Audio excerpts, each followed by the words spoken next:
You're live. Thank you very much. Welcome, everyone, to House General and Housing. It is Friday, May 2nd in the afternoon, and we are hearing and deliberating on walking through, actually, we're walking through and deliberating on and discussing S-127, which is the analog, the Senate analog to our housing bill. And we are at the point where we are discussing potential changes to pieces of the bill with council and with our legislative council. So Ellen, would you like to join us?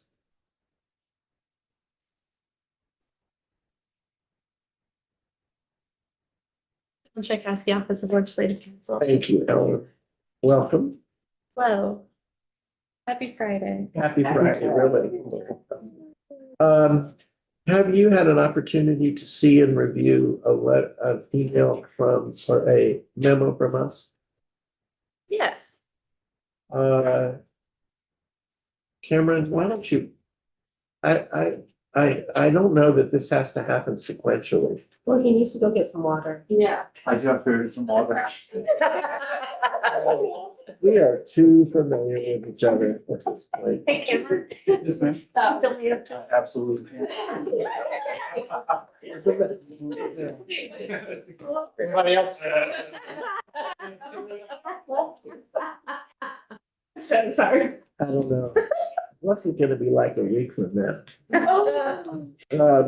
So I would say you've seen the memo dated May 2nd, which we sent to Yes.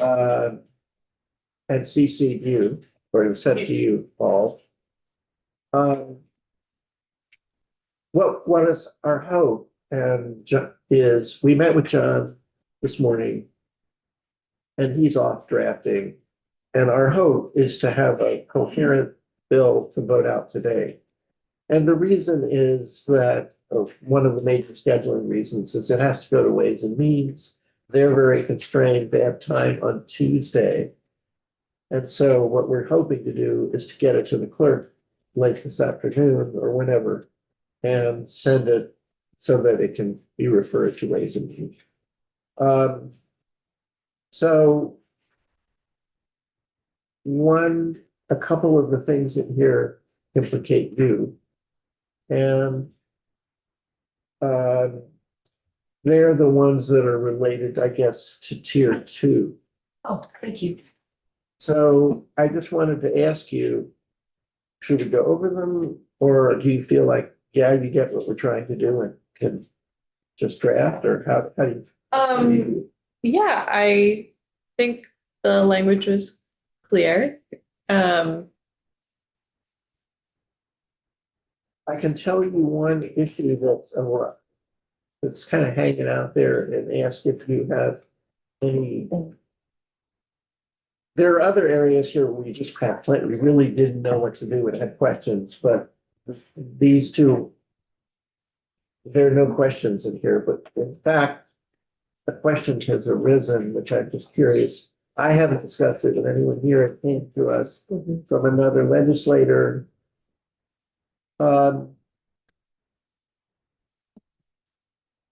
There are two places in the bill that came to, not the bill, the selection that came to us from Commerce that implicated tier 2 or didn't. One was the one that's effective now. And then one was the 2028. But so this question pertains to the one that's effective now.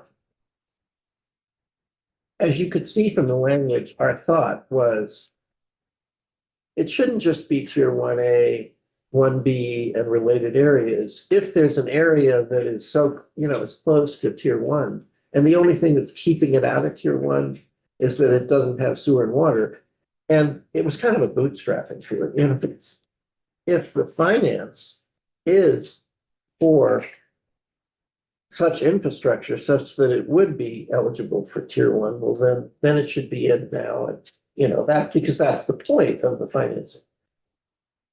Someone has asked, who decides that? who decides that that it would be eligible? And I guess the only two bodies that are deciding bodies that are in here are BEPSI and that appeals board, sort of, you know what I'm referring to, that board. The chip. Yeah. And the chip board doesn't have anybody in it. I mean, there are money people mostly. I'm just wondering, do you have any thoughts on that? Well, in elsewhere, the LURB is the one who determines that something is eligible to be tier 1A, tier 1B. Right? So I think could that put- well, yeah, We could put that. well, and the criteria is known. And Uh-huh. so, I do also, arguably, the municipality would then be applying for the tier 1 status. And so they would know what requirements they needed to make their application. So I don't necessarily see that as an issue of who can determine that. It would be the municipality Yeah. and then the LURB.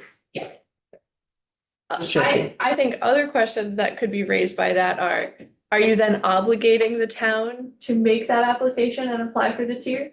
I think that's the obvious step for them. But we're not obligating. It's just they can't. Right. I think there's a strong sentiment that the town should be in the driver's seat. Yeah. The other thing that raised for me was, is your list of improvement types still beyond just water and wastewater? So I think, I Yes. want to make sure that the language is clear.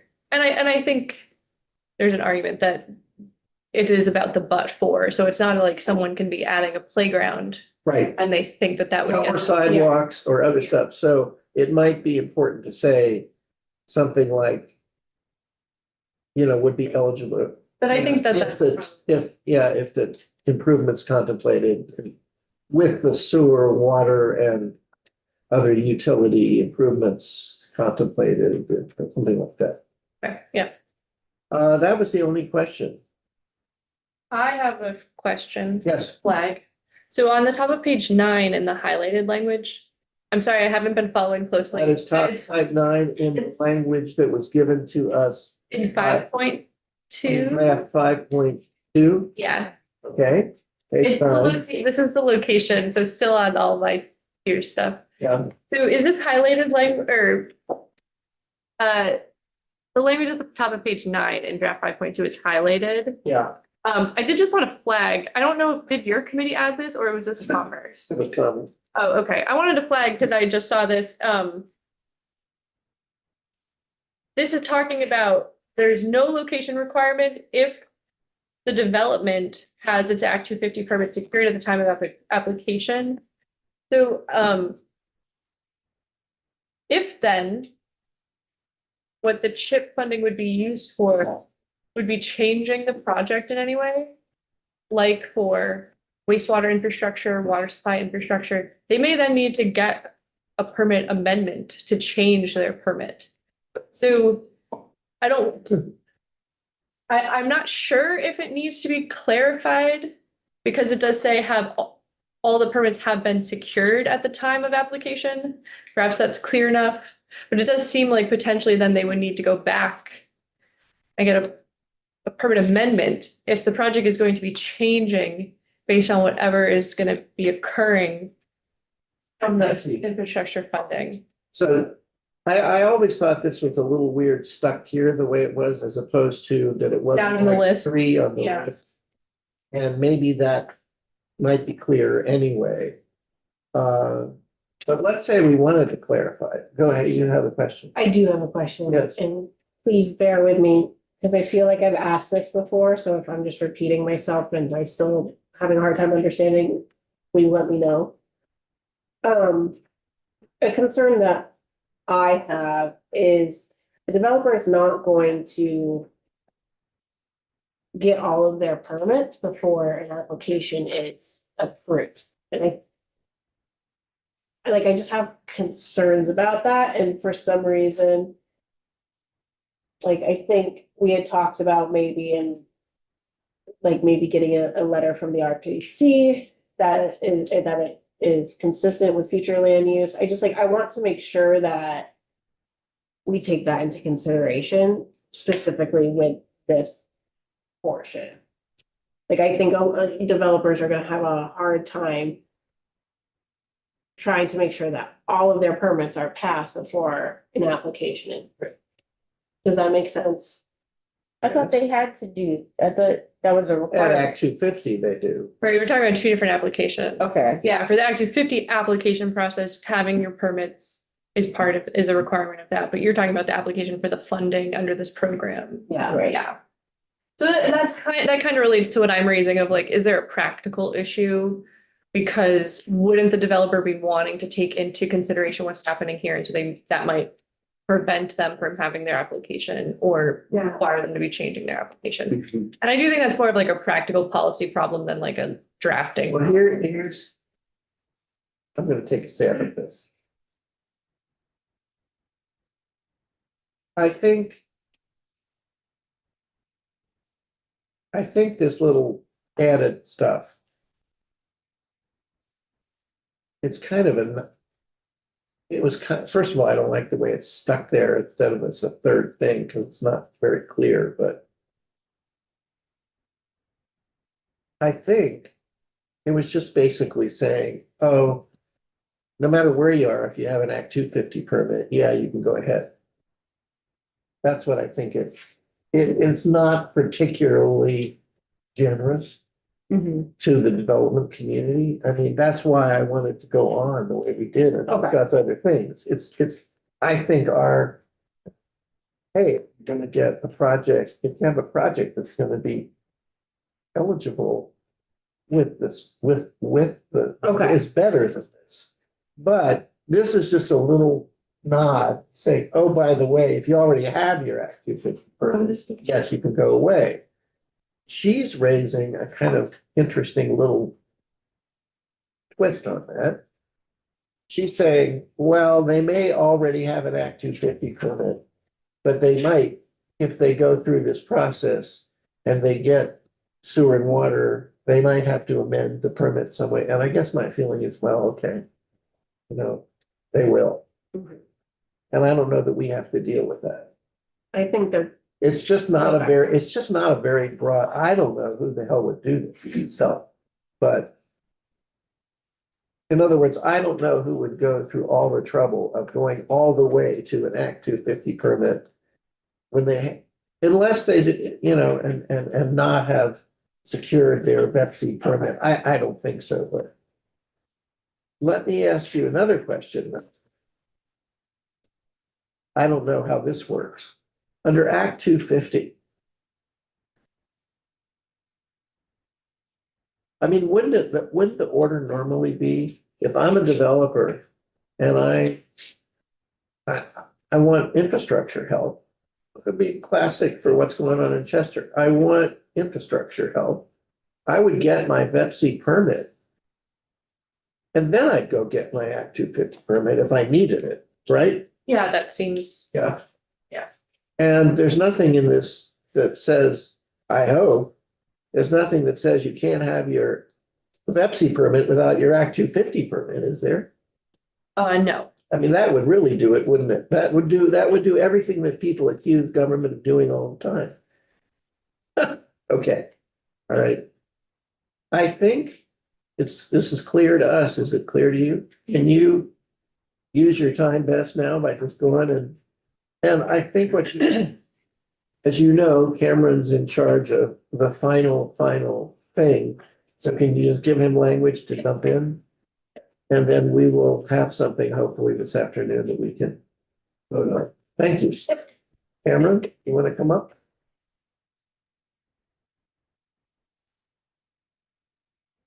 Ladies and gentlemen, we are now at 46 pages. I don't know, we're gonna break 50, I think that's what it is. That does go. yeah, I said bingo.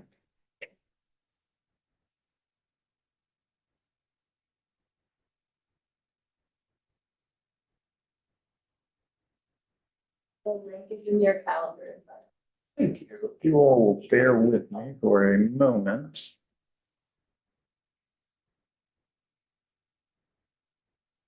That's why.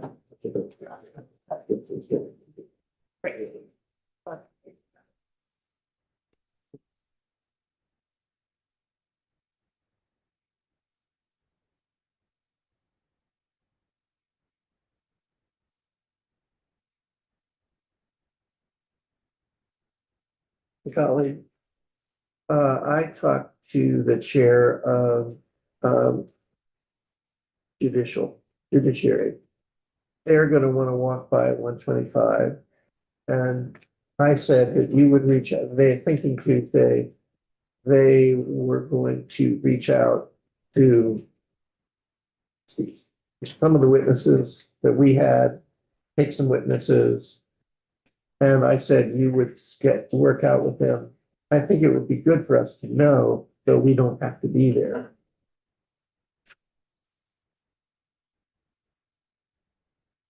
You ready? You want to you need to share your screen? I'm ready and I will be sharing my screen. Hi, Emily. Just trying to figure out, this side of the table did not inform me that we were wearing purple today, so. Didn't even notice.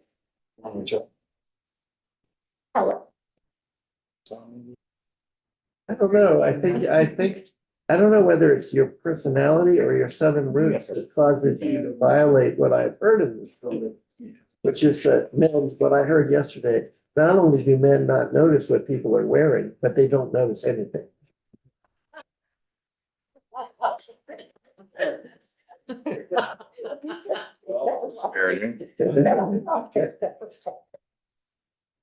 Funny because it's true. Not sexist at all either. Yes, okay. Who are you? For the record, Cameron Wood, Office of Legislative Counsel. Good afternoon. Yeah. I have missed you all for the past few days, but we are here, critical moment to review your next version of your amendment to S 127. So I'm going to share my screen. You all have a physical copy, assuming it is up on your website as well. This is draft 2.1. And as you can see, it is a strike all amendment of S 127. And Mr. Chair, my assumption is you just want to start at the top and let's go through. Yeah, and you're gonna tell us via yellow highlight what's changed since the last time we've seen it. Yes, sir. Okay. Okay. So we're in section 1. This is VHIP. There, I believe, very just minor changes here since the last time we looked. The first one being right here in subdivision 5A. This is something I noticed and I reached out to the individuals who administer the VHIP program. You all are aware, right? The department provides funds to these nonprofit or housing entities to get the money out the door for VHIP. The current language says the department may cooperate in subgrant funds to, government subdivisions, public and private organizations in order to carry out the purposes of the subdivision A. It didn't make sense to me why it was limited to the subdivision when there are other aspects of the program. So I asked them if it made more sense for that to be section. So carrying out the purposes of the section in its entirety, and they agreed that that made no sense. Cameron, just to understand this draft, what is underlined in this draft as opposed to highlighted with yellow? So this is a strike all amendment. So everything that's underlined as your typical bill, strike through and underlined is going to be removing versus adding new language. If it's highlighted yellow, that's language that I'm letting you all know is different from the last time you saw. But for example, I am a little confused. Forgive me, I shouldn't be. When it's a strike all amendment to the Senate bill, that would mean everything is new. It just means that you're striking out what their bill is. Yeah. And you're inserting your own proposals. Right. But our drafting, you would still treat it as if it were its own bill. You're just replacing the Senate with this. Okay, so for example, let's take a look at B. I understand what's in B. Why is B underlined? Because it would be new language in statute. Oh, okay, so anything that is, so we're referring here. This is a strike all in that we're not paying attention to the Senate bill. But we are paying attention to what's in current law. And consequently, if it's underlined, it means we're adding it to current law. If Not we're just to striking the it out, Senate. we're taking out of current law. Great, thank you. Okay, so, just looking at my document, I don't think we have any other changes to VHIP other than a section heading that I wanted to add, but just for the sakes, we haven't looked at this in a while, and I know you're potentially looking to get this bill out today, so I'll briefly comment. We're adding in this limitation here under page 1, moving to page 2. We've kept the 5-year program. That's what you all, wanted Yeah. to go with the House version of the language. We've added on page 3, line 7, displaced due to natural disaster. The last time we met, we removed the reference to climate change in that subdivision, excuse me. The 10-year programs, keeping it at HUD fair market rent. I've moved all the way to page 5. If you recall, this lines 3 and 4, we were keeping that the landlord shall accept any housing voucher that was kind of inadvertently struck under one section. Then you have the minimum set aside, which is for 30% of the funds. Will apologize. I just recall something that we discussed last time, and I don't remember exactly where you all landed, if you wanted to make a change or not. On page 6, funds are set aside, so this is the minimum 30%. Funds are set aside for the grants or the 5-year program. And if they're not utilized after 1 year, they're available for the 10-year program. The Senate had discussed reducing that to 9 months. I know we all discussed it in committee. I don't recall if you wanted that change or not. I wanted to leave it for a I year. think people were pretty positive about shortening the time. In other words, the cycle they operate on is pretty quick. They know pretty quickly. It's good, and changing it gets it out. Yeah, they get it out the door. Yeah, so the idea of 9 months, I think. Any thoughts? Elizabeth? No. Others? Go with the 9 months. Okay.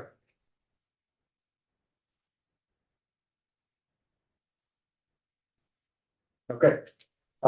So then in the sub I, we have the revolving fund, and J, this is just a section heading that was missed previously. We don't always use section or subsection headings, but when you use them, they have to be used throughout. So there wasn't one in J, so I've simply added that, but I highlighted it so you all are aware. That is the annual report that you all requested in this committee, where we're providing information back to you on what's happening with the units once the requirements of the 5 or the 10-year expire. Okay, that is VHIP. Section 2 on page 7 is the Manufactured Home Improvement Repair Program. We haven't made any changes to this. Same in the House and the Senate, so we're just keeping what is there.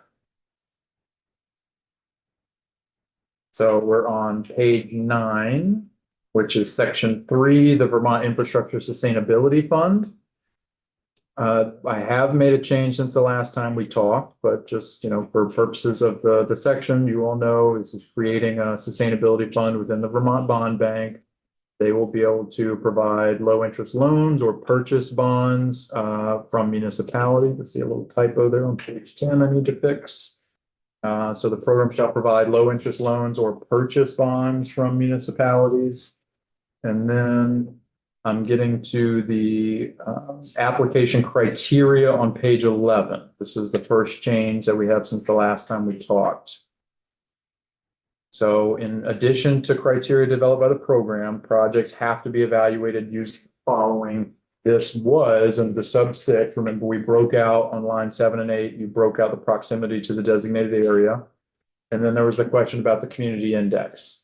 This is So- Charlton Amendment. Yes, sir. Yes, sir. So we removed the community index and we have the relative, and I drafted this based on my note from the time. So let me know if this is accomplishing what you're looking for, but the relative need and capacity of the community.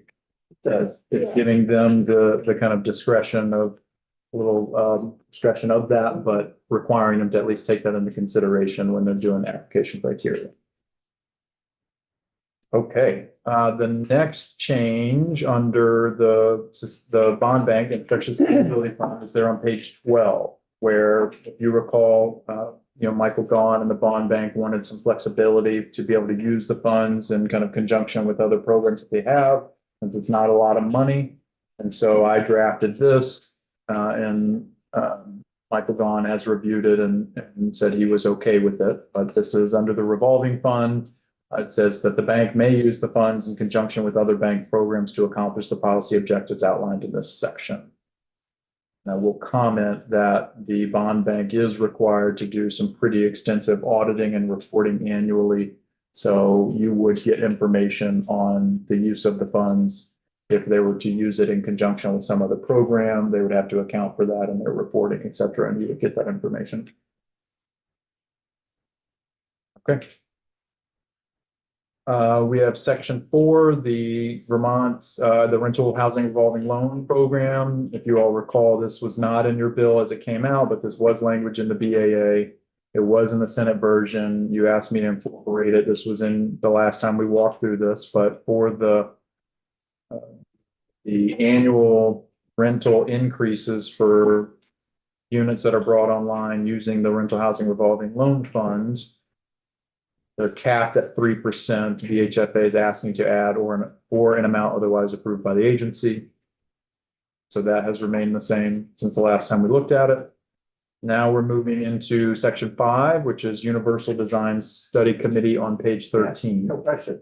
I see that there's been a number 17 added, which is fine, but I requested adding parenthetically to 3 of the members that they be people like in parentheses, preferably people with lived experience. I do recall that. Yeah. So which would that be? 9, 10, How would you want? For those 3, 9, 10, and 11, With lived experience. Yeah. preferably, yes, okay. That is a miss on my part. 9, 10, and 11. And apologies, I will get there on the screen for those individuals, Vermont Center for Independent Living, Development Disabilities Council, and Community Development. Commissioner of, do you run it for the Commissioner of Housing? No, we did. designate.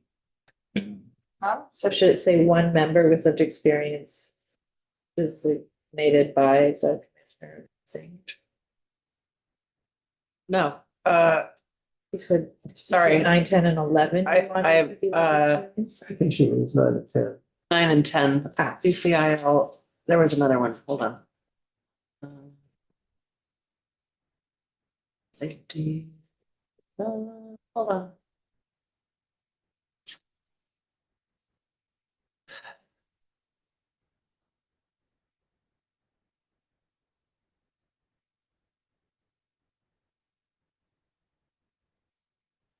Oh, 15.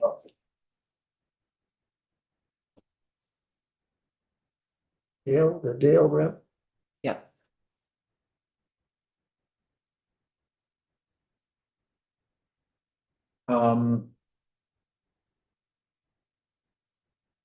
If it is a designee, preference to somebody with lived experience. Yes. Yeah, we can't have it be, it's the commission, if the commission. That's the commissioner, if the commissioner wants to do it, yep.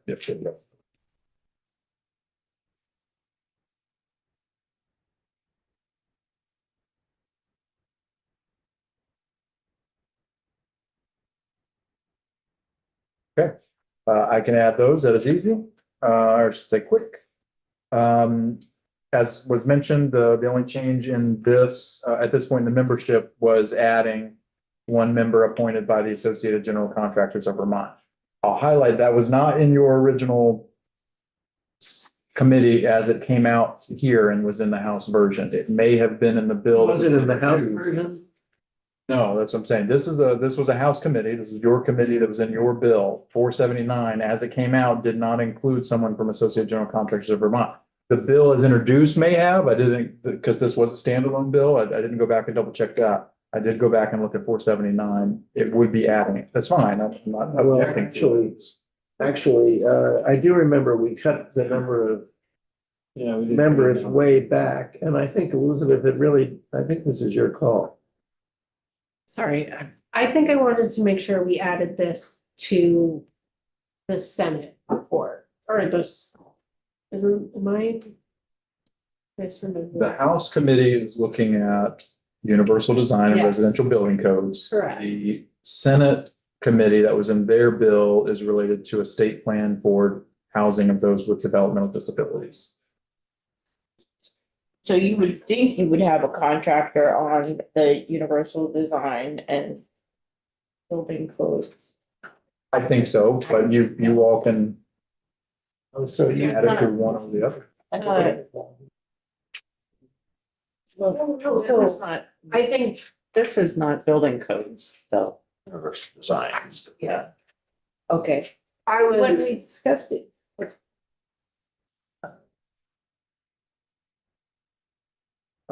So they were never on any of your lists. With the general contractors, Contractors. no? I was, sorry, I was speaking about the Senate Report. report. Okay. So if they were never on their list, you don't want them, that's not put them there, Okay. unless on second thought you want. Can you remind us why you wanted them? Because it made sense to me for universal design.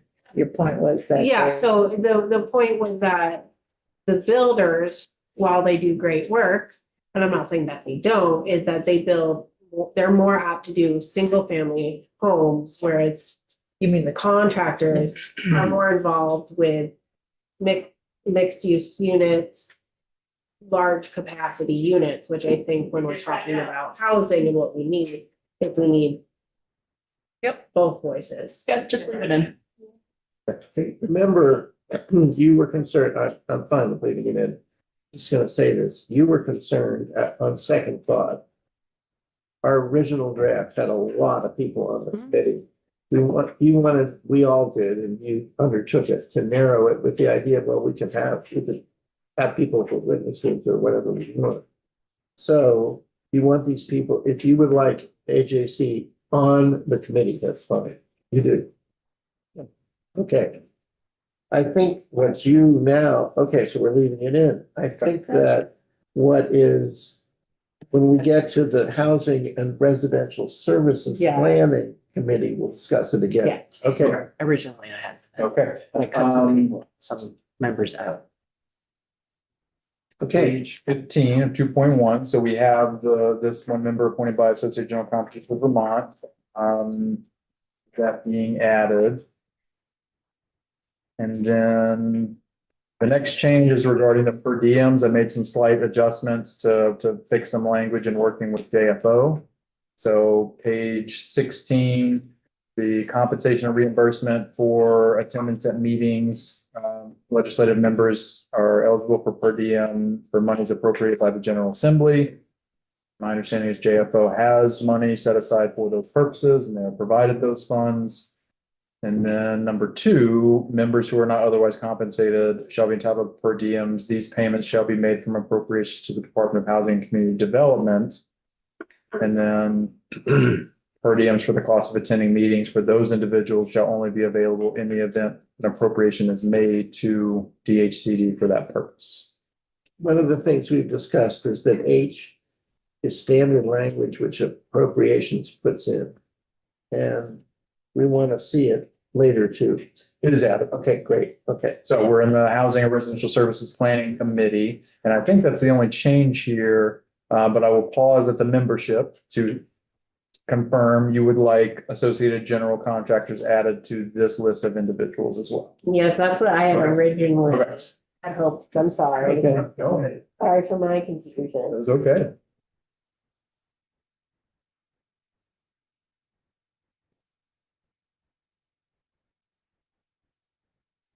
Okay. Anyone with lived experience? This is the one I think you all have discussed, has the group that, the family members who have an organization that represents these individuals. Right. I just don't remember which group. It's, I think it's the Developmental Disabilities Housing Initiative. Number 7. Probably, oh, yeah, It's 9, it's 7. it's not 9. I don't know, actually. No, it's not 9. 9 is something completely different. It's 8. Oh, 7 and 8. Right?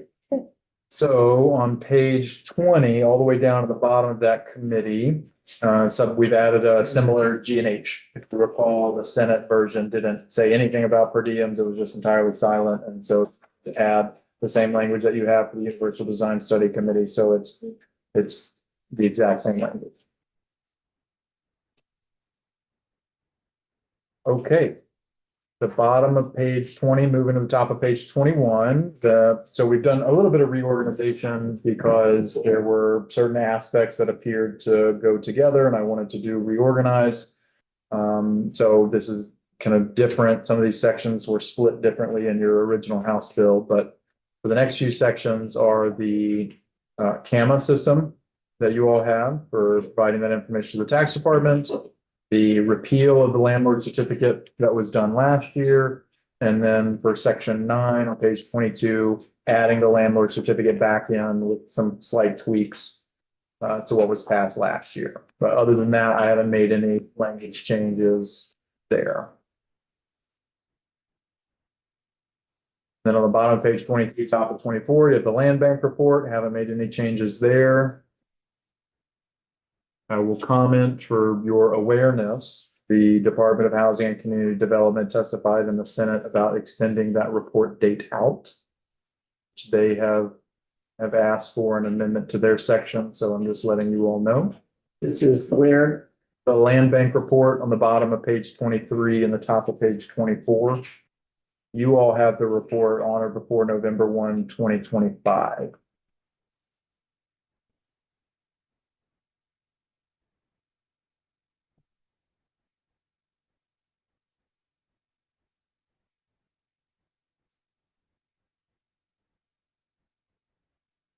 and they want it extended. The Department of Housing and Community Development testified towards some additional time. So they're gonna report back, so the Senate at this point agreed to a year. So it'll be 2026. And I'm just letting you all know for awareness purposes. At this point, my inclination would be to leave our date and leave it for discussion with Senate and their fit. Does anybody feel differently? Okay.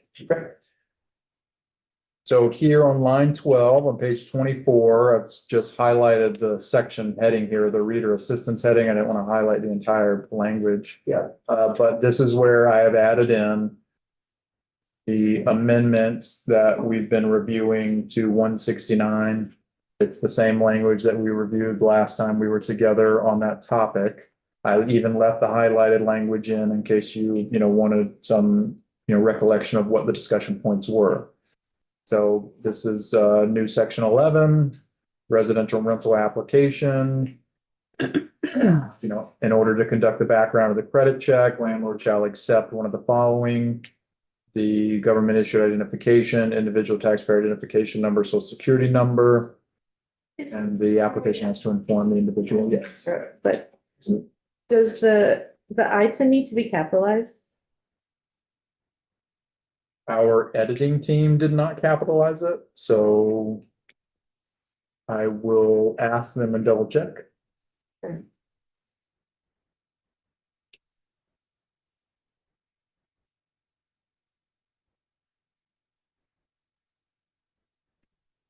Were we gonna strike out number 2 or?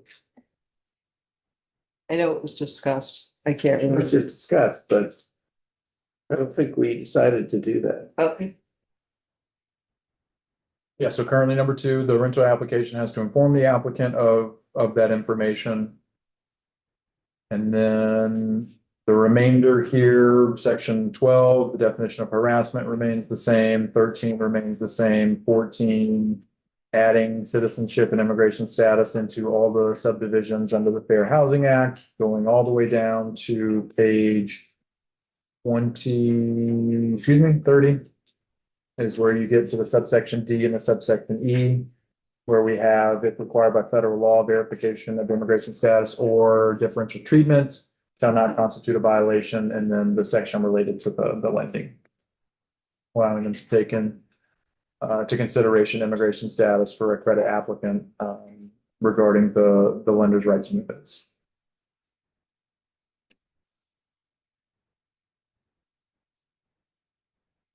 That carve out so that the banks could still function the way that they currently need to. So on page 30, the next few, you get into the housing appeals sections, which are carryover from what you all had in your bill you passed out, 479. For just for the committee, just to clarify. I don't know yet what the Senate. I've talked at the request of the chair of the Senate committee. I went and talked to the Senate, not the committee, but the chair, a member of the committee. I also exchanged emails with Governor Chittenden on the subject, but I have told the chair that it's our intention to move ahead with our appeal. Like, and if they, it may be that they're okay with that, it may be that they're not, we'll have to iron out our differences with that. Okay, that brings us to page 37. Where these next, Very quick question about this. This language is about housing appeals, not just any development.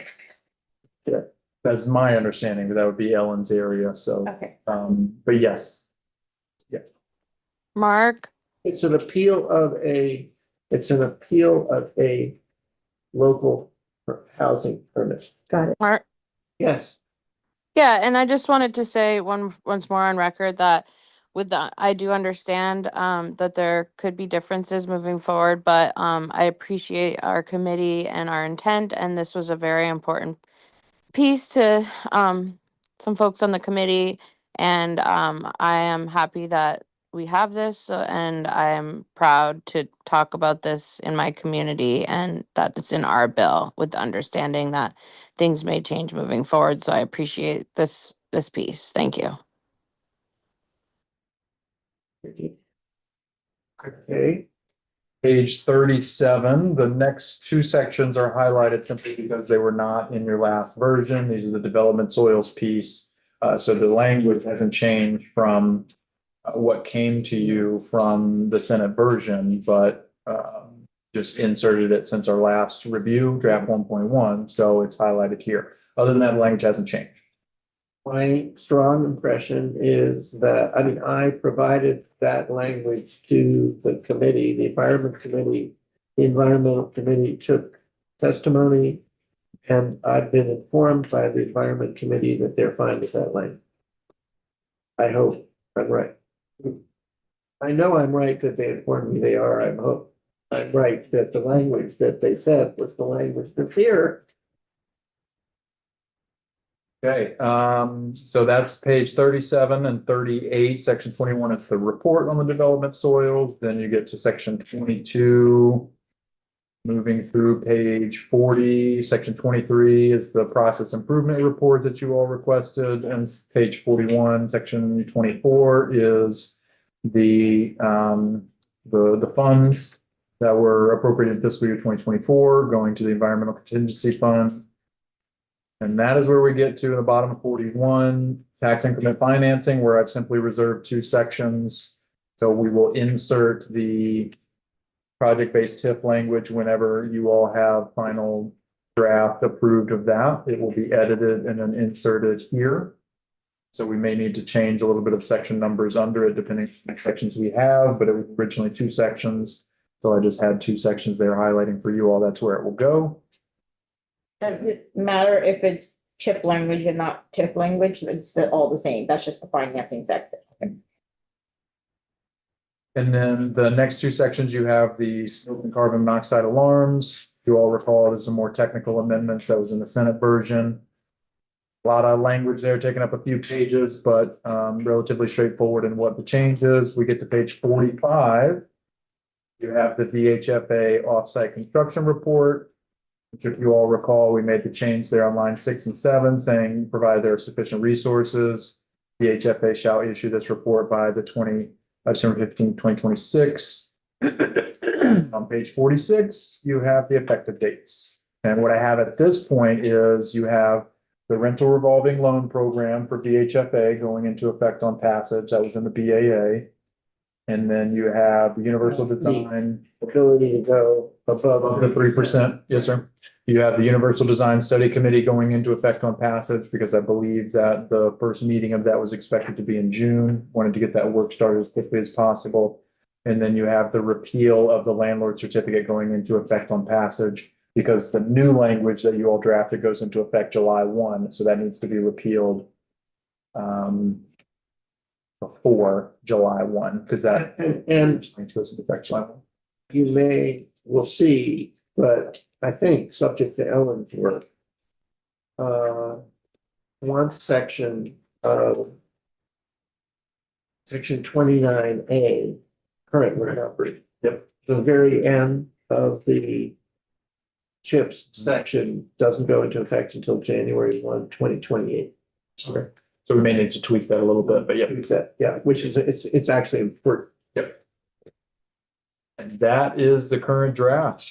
I have a few slight tweaks to make and our editing team has reviewed this. They've reviewed everything except the public accommodations and fair housing sections, the citizenship and immigration status piece. I need to have them edit that. Other than that, once we have the final CHIP language, we can insert that and do a final run through with our editing team. Okay, I am here until 4 o'clock. I'm not leaving, so. only 4 o'clock. I was told that we were staying until this was done, so. We know it worked. Well, I'm glad to hear that. We heard, Why did you just look at me like? because. Means that you are Very few, because while we're public here, I was going to ask you a question. And I guess I'm asking you both you guys.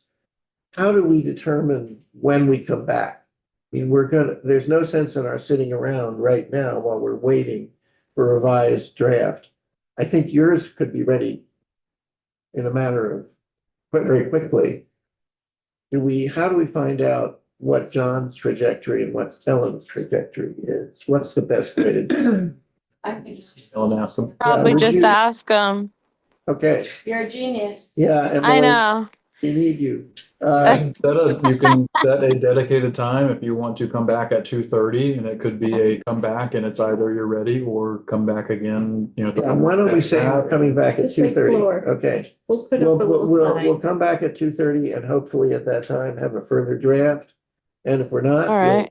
we will adjourn again or we won't start until we do. Oh, Can I ask a question before we adjourn? Yes. Guys, you're really tossing that word around right now.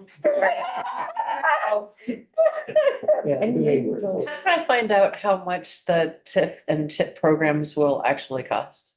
There are, there is data now on how much all of the TIFs that exist will cost Right, or do cost. And I don't remember the number. I think it's like 30 million, is there a projection? as but to I how don't much know the- that there's a No, projection. I yet. asked that. I I don't asked think there is. Moreau. No, I don't think we know. Oh, I know how much they need. How much do they need? They need 60 million in, a bond issue of 60 million. that will, I think, I could be wrong, and that will come over time, of course. That Is is, this it to will not, administer or to get? no. I'm seeing, Am I wrong? I think you are wrong. I'm Maybe mixing up Moreau with the hula. The hula, yeah. Yeah. Moreau's That on- is Yeah. Moreau. No, Moreau, no, he doesn't. No, no, I no. don't think we have any, I meant hula. I think they need 60 million in bond issues, which would Same be, thing. that it would be, some million every year For one project. for one project, right? What I don't know, and what I don't think there are any projections, but I don't know this, which is how much better off would the education fund be once hula is approved and built? That's, we don't know. Well, I'm really uncomfortable with, I just wish to voice that I'm really uncomfortable with not knowing how much drag there will be on an ed fund that has not been settled and is being retooled at the very same time that we are doing this bill. I just think it's that it's irresponsible to have all of those details and take the ed fund into consideration.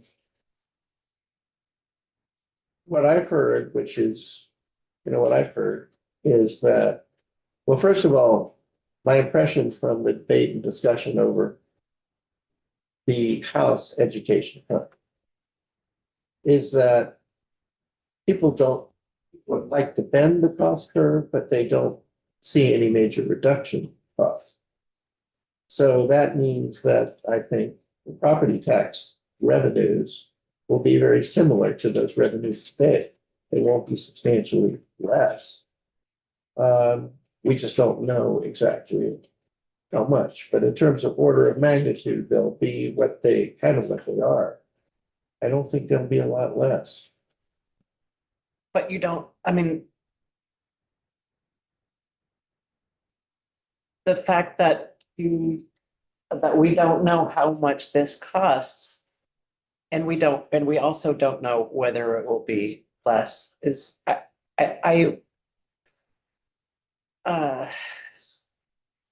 what? Oh, it worries me and,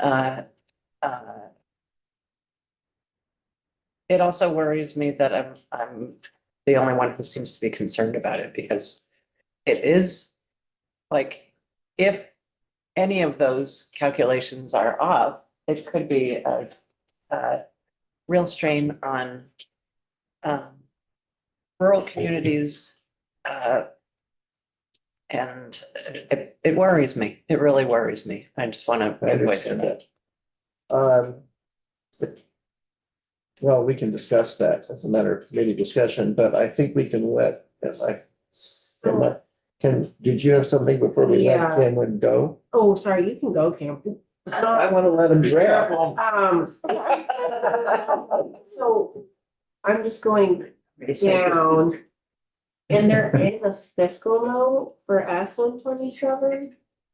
And I'm, Yeah, but it didn't have, Because there's just no. well, the fiscal note Zero. doesn't, I don't think is on the, Yeah.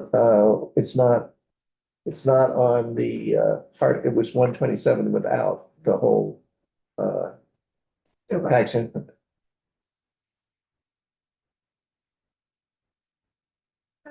All right. Cameron? You may go ahead and draft, and it's all right with the committee. Is it all right with the committee if we let him go ahead and draft? All right, and we will return here. Let's say we'll reconvene at 2:45, okay? I would say 2:30, You want because to, then you just have to keep waiting. You can't start until 2:45. You say 2:30, you can. Yeah, we check in. okay, we're checking in Meet at up. 2:30, and you'll let the All right. know that.